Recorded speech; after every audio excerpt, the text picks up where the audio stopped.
Guys, this is part 2. I'm sorry, this is part 2. The first one stopped. I don't know, but I'm going to post them. So make sure you watch part 2. He's jealous for me. God is jealous for me. This is part 2. I was just trying to attach this thing to my thing and the video stopped. But this is what I'm saying. God did not come to bring peace between you and your family. This is I think this is a lie, and it's a deception that the enemy has told us that, you need to listen. People consider it a strange thing when they go through diverse trials and temptation within their own family. They consider it like, oh, we have to be at peace. God did not call you to be at peace. It would be wonderful. It would be great. It would be great. But you cannot compromise your faith for anybody. Let me put that down there. Do not compromise yourself, your faith for anybody. Jesus is jealous for you. He wants first place. It's all or nothing. Let me say this again. It's all or nothing. Let me actually say this again, guys. It's all or nothing. Jesus, do not compromise your faith for anybody. And when God has selected you and separated you unto himself, count that all joy. Consider that a blessing. Consider that God's favor. It is God's favor. It's the Lord's favor to do such a wonderful thing for you. I am here in this state, in this city, by myself. This morning, when I was in my prayer time and I'm outside there, talking to God, and I started to laugh. I started to laugh and say, Lord, your wisdom is wonderful. This is why God is coming back for people who have relationship with him. I realized that this morning, that God is coming back for people who know him, who have been intimate with him. If you've been intimate with God, if in your secret time and you cry out to God and nobody knows your prayer life, nobody knows your prayer life because it's not out there, count it all joy. That's intimacy. This is why the Lord told me that don't worry, don't fret myself with people that I have shared the word with and they rejected. People that I'm saying, the rapture is going to happen and all of that, and they're looking at me like I'm crazy. The people that I'm fearful for, my loved ones, my friends, my best friends that I'm concerned about. God said to me, that is not for you to worry about, because just know this, whomever placed their faith in me, anybody who placed their faith in my name, I will never put to shame. When God returns, he's going to check right in here. Do I know you? Do we have a relationship? Have I become intimate with you? Have we become one yet in your heart? Have you betrothed yourself to me completely in that heart? He's coming for a heart check. He's not coming for a work check. The Lord is not coming for a work check. He's not coming to investigate the work that you have done for him. He's not coming to say, oh, let me see, what have you done for me now? Oh, you did this. God don't care about, that is not what's going to qualify you. He's coming for faith of the heart. He's coming there. Let me see what's up there. Let me see what is in there. That is our connector.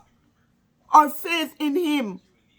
Our faith in Jesus. That is our connector. That is what will connect us with the Lord God Almighty when he returns. When the rapture happens, that is what he's looking for. Do I know you? Have I been intimate with you? Have you been intimate? Do I know you? And I'm this morning as I'm walking and I'm talking to God, I realized that because I was crying out. I was crying out for some people, right? And the people that I'm crying out for have done great work for the Lord. Great work for the Lord. Amazing work for the Lord. But that's not your qualifier. That is not what will give you access into the kingdom. It's not your work. It's how much you were in communion with him. It's how much you devoted yourself to him. It's how much you committed yourself. You surrender yourself. It's like this morning the Lord was showing me, and my prayer, I was saying, Lord, I accept your hand in marriage. I accept your hand, Lord. I surrender myself fully, God, to your devotion, to your love. Your love has compelled me, Lord. Your love, Lord Jesus Christ, has compelled me to surrender to your love. I am betrothed by you. I love you, God. I accept you. I receive you. Yes, I will be your bride. Those were the words coming out of my mouth. Why? Because that is what God is going to check for. Did you betroth yourself unto me? I'm going to share with you a dream, guys. I had a dream. I don't remember if it was the night of the 24th. I think maybe it was the night of the 24th. I had a dream early in the morning. And sometimes I had a live yesterday, and I was even alluding to that sometimes, okay, it's time to go. Guys, let's go. Sometimes God speaks to us, but it's so hard for us to comprehend what he's saying. We don't understand the imagery. We don't understand the symbols that he uses to communicate to us. But I believe that the dream that I had the night of the 24th was God informing me that there's going to be a delay. God informing me that there was going to be a delay in the rapture. And I did not understand that fully until the time passed. And I'm like, oh my God, that's what you were saying to me. So my dream went like this. Right? Forgive me, guys. I'm trying to scurry out of the house. Pick up that key for me, my love. Grab that key for me, lovey. Thank you, honey. Okay, go. So my dream went as such. I found myself standing before one of my sister, one of my blood sister. So remember, I told you that I'm estranged from my family. I'm estranged from my family because the devil has been after me ever since I know myself. Come, guys, we're taking the car. Ever since I knew myself, the devil has been after me. His objective is to kill me, to just stuff me out. So,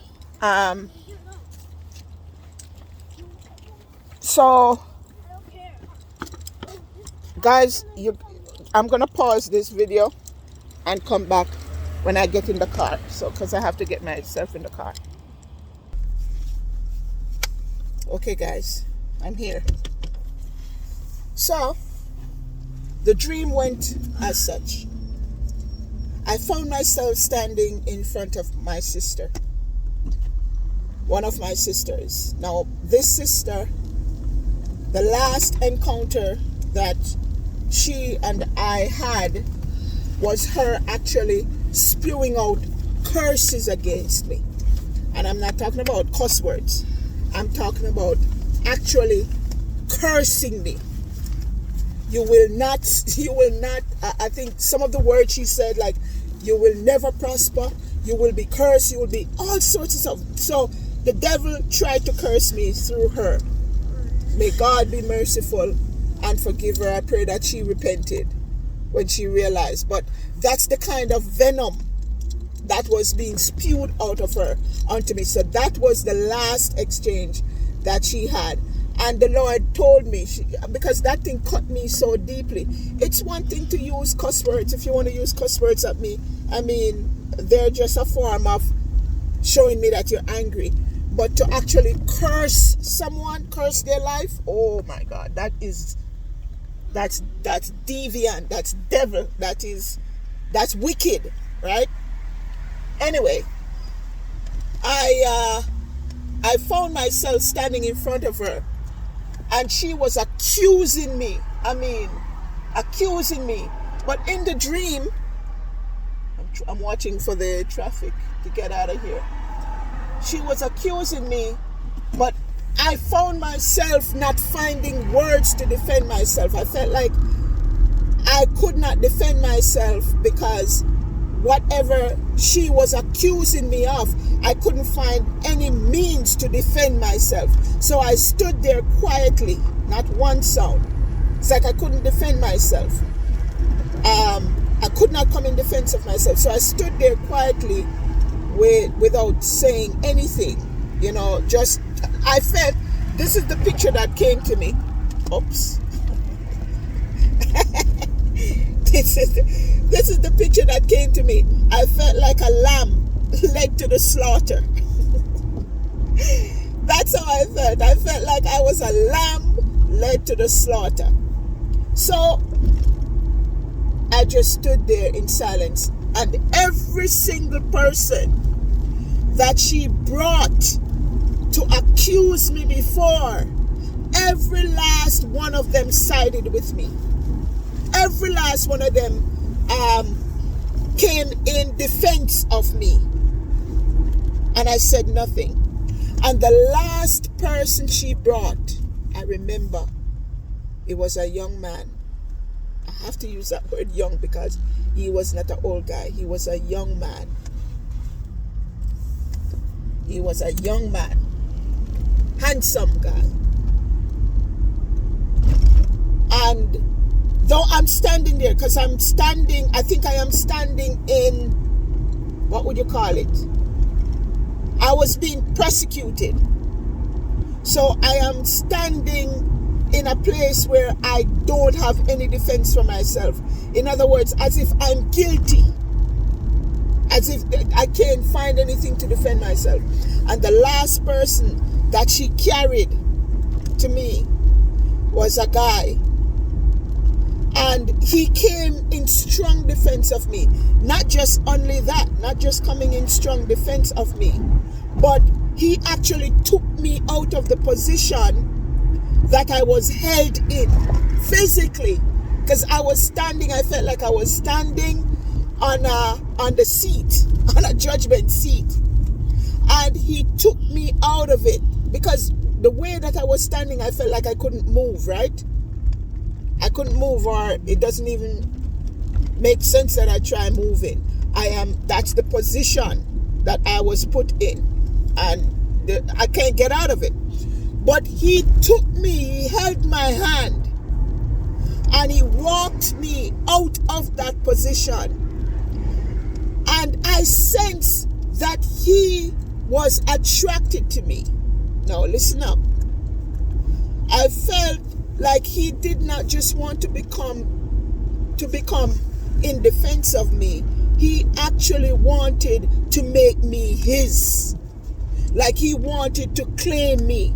He wanted to betroth me. He wanted to make me his. That's the only way I can describe it.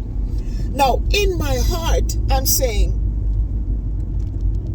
I'm not interested in anybody. I mean, thank you for defending me, but I am not interested to betroth myself or be in a relationship with anybody. Now, I am divorced. I've been divorced now for 8 years. I've been divorced now for 7 years, I'm sorry.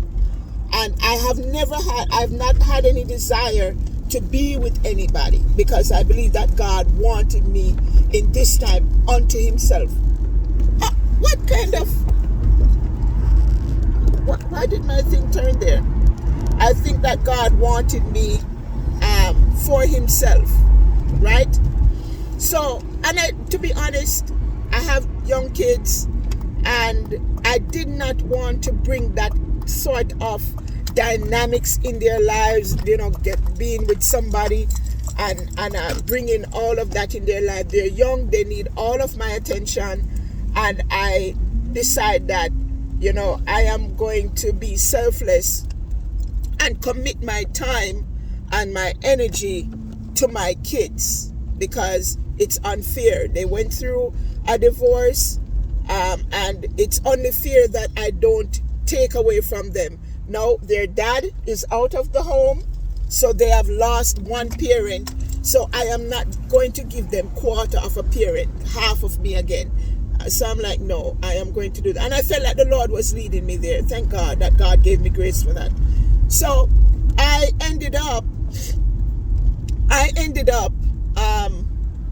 decided not to. So in this dream, when this person was coming on to me, not in any kind of like lustful manner, it was pure. The approach was pure. The desire for me was pure. The pursuit for me was pure. Nothing that, you can say, like, nothing lustful. His desire for me was very pure. And I'm thinking to myself, like, I am not, guys, I'm about to get out of my car again, because here I am, we're at school. We're at school. So I'm saying to myself, I am not going through, I don't want nobody in my life. Like, I'm not interested in anybody. That's what came to my mind, right? But the love and the pursuit was so compelling. You could actually feel the